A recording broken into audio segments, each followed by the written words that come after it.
I'm Charles Fox. I've been building guitars for about 50 years.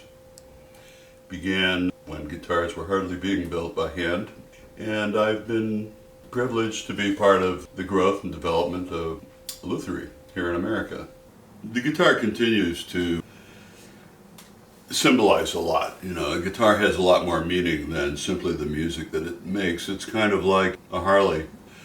Just means a whole lot more than individual transportation. The whole attitude to life kind of wrapped up in choosing a Harley.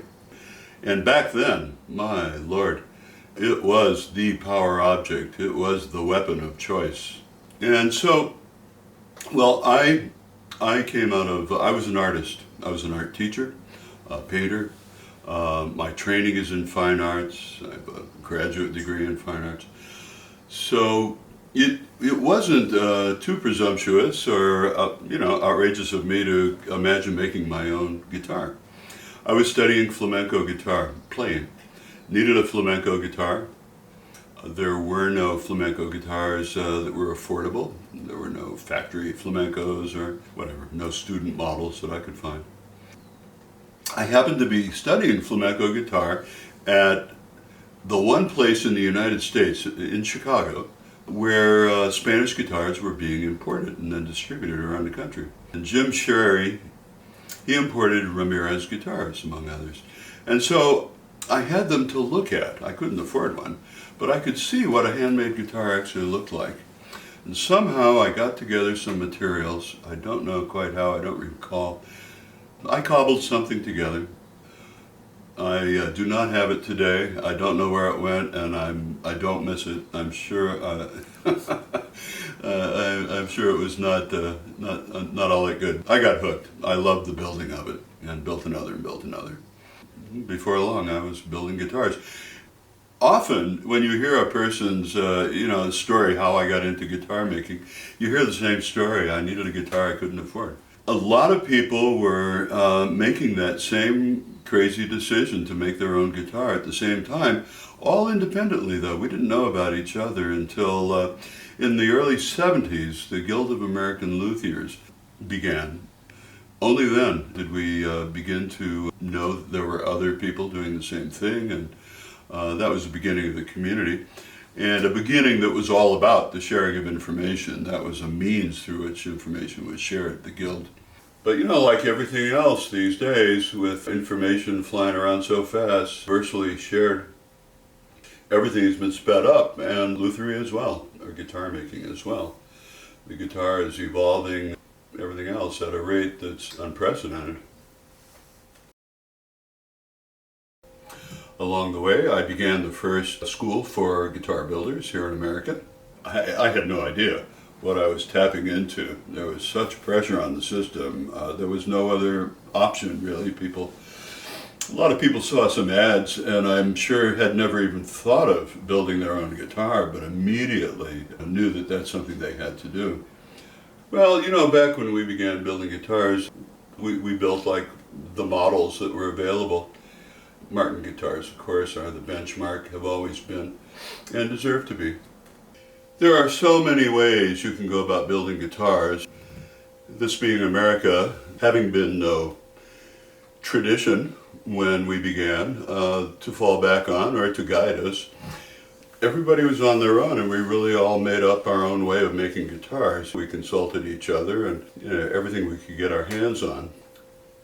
It remains today a freedom that we enjoy, that everyone can come up with their own way of making guitars. There's really no wrong way, so long as the results are what's desired. In Europe, until recently, it would be difficult for a person to decide to do this on his or her own at all, let alone do it in some novel or more personal way. The strength of tradition there would make that difficult. But here, you can build guitars your own damn way.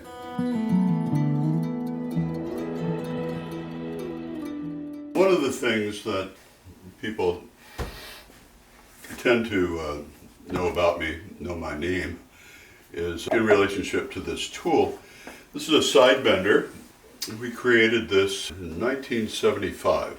Historically, the significance of this is that, of course, somebody would have come up with something. I just happened to be there and I came up with this, and it's been embraced universally. I mean, at this point, when guitar sides are to be bent, if there's some decision to be made about how to do it, this is one of the options on anyone's list.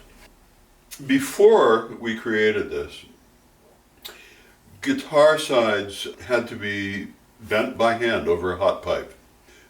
The difficulty of that, I mean, you have to break a few to know what it is you're working to avoid. And that experience, the difficulty of learning that one skill, was enough to dissuade a number of people who otherwise would have embraced the craft. It was discouraging. I do think that this had more than a little to do with the explosive growth of the craft.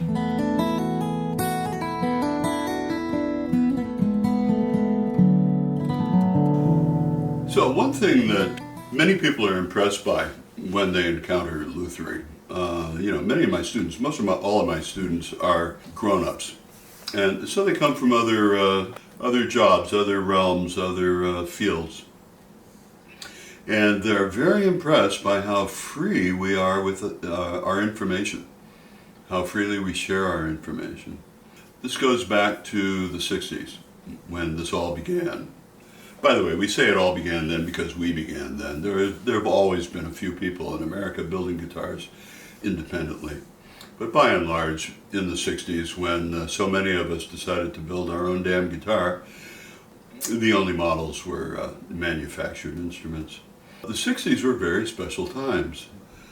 I don't know how many people seeing this documentary can remember that, but I certainly can. There were all kinds of, there were so many principles and ideals and values that were being lived out. I find very little of that left today, but one thing I do find in Luthier, I find it, we used to say back then, information is free. More generally, the times were about being supportive instead of competitive, being inclusive instead of being exclusive. And so sharing information was part of a larger kind of worldview of the times. And we still do it today. And as a result, we have the Luthier that's so glorious today. If people had been secretive or protective of what they discovered individually and not shared it with everybody else, we wouldn't have advanced at all the way we have. So that sharing, it continues. And I bring it up mainly because this is no longer the 60s, and people entering the field now might not be inspired to pick that up and continue it. I urge all my students, when they leave here, to pass it on. But at any rate, that's very important. Something very special about Luthier. Yeah, the 60s live.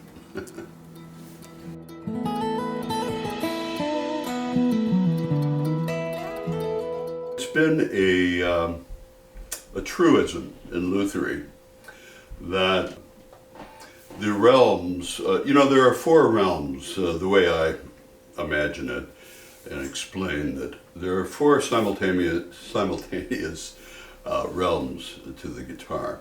There's the structural, the acoustic, the functional, and the aesthetic.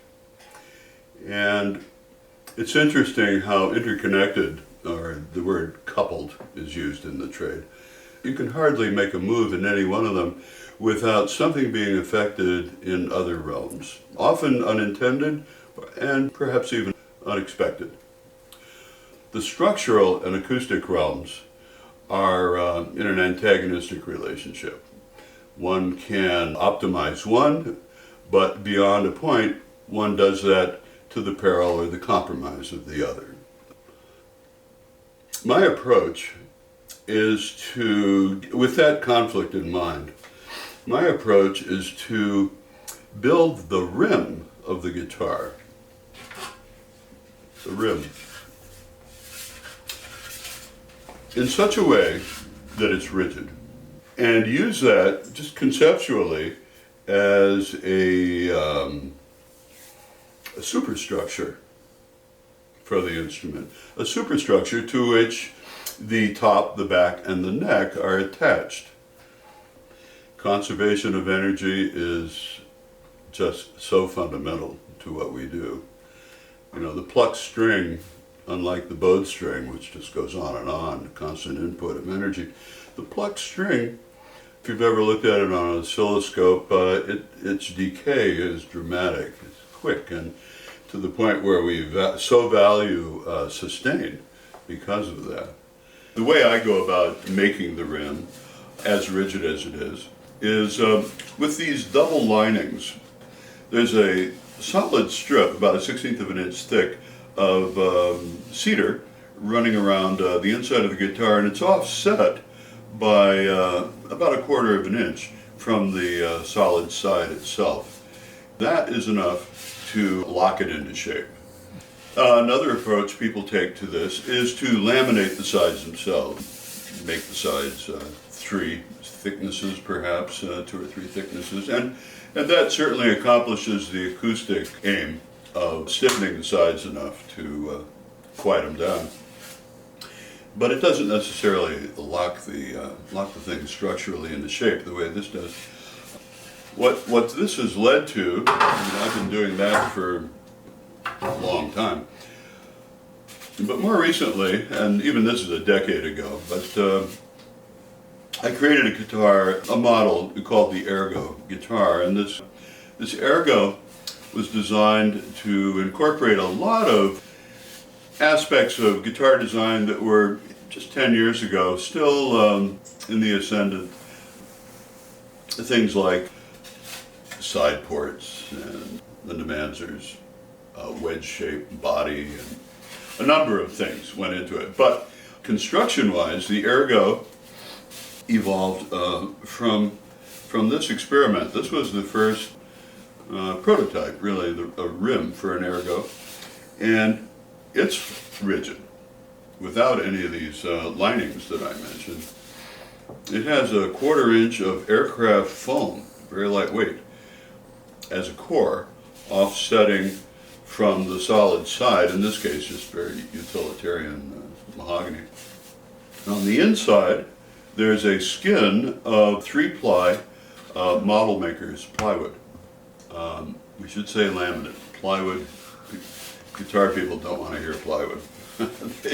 they don't write checks for plywood. But for laminates, it's the deal today, laminates.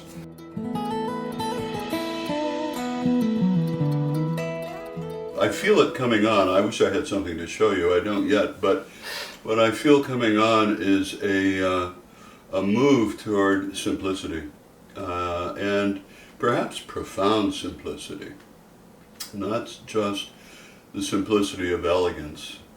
What I really want to do is something so incredibly simple that I don't know how to describe it. We'll just have to see it. I'm as curious, well, maybe more curious than you are.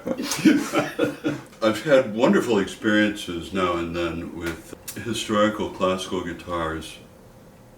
Experiences with regard to how weightless some of them are. And I've always wanted to build a guitar like that. I build steel string guitars, very few classical guitars, and when I do build classical guitars, I don't build enough to take it all the way and really know how lightly I can build it. So my response to all that is to want to experience a guitar from my own hands that is ephemeral. Something just this side of conceptual, just barely physical. That when I pick it up, I'm impressed immediately with its fragility and have perhaps a response to it that's more maternal, paternal, protective. A relationship to it that we just don't have with steel string guitars. Steel string guitars, we set them over in the corner when we're done, and that's fine. A fine classical guitar, you lift it carefully out of the case, you put it on your lap, and when you're done, you put it back in the case very carefully. Most guitar aficionados, certainly all guitar builders, I've heard now and then somewhere along the line about Antonio Torres' paper mache guitar. I think of the example of that historical instrument built all out of the wrong materials, wrong in quotes. You know, I've heard that guitar, and it is celestial. It is the sound of the angels singing.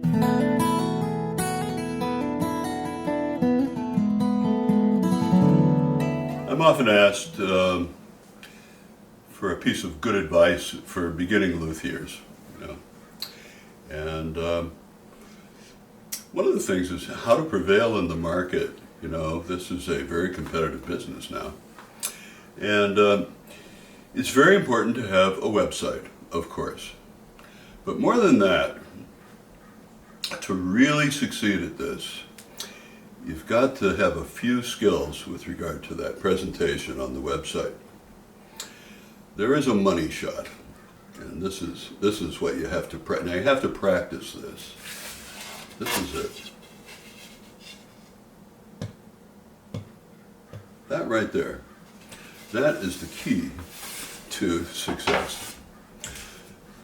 Don't take it lightly. Get a mirror, you know, or have somebody photograph you while you do it. But the key to it is pensive, introspective, reflective. Find all that into yourself, project it, you will make it. It works.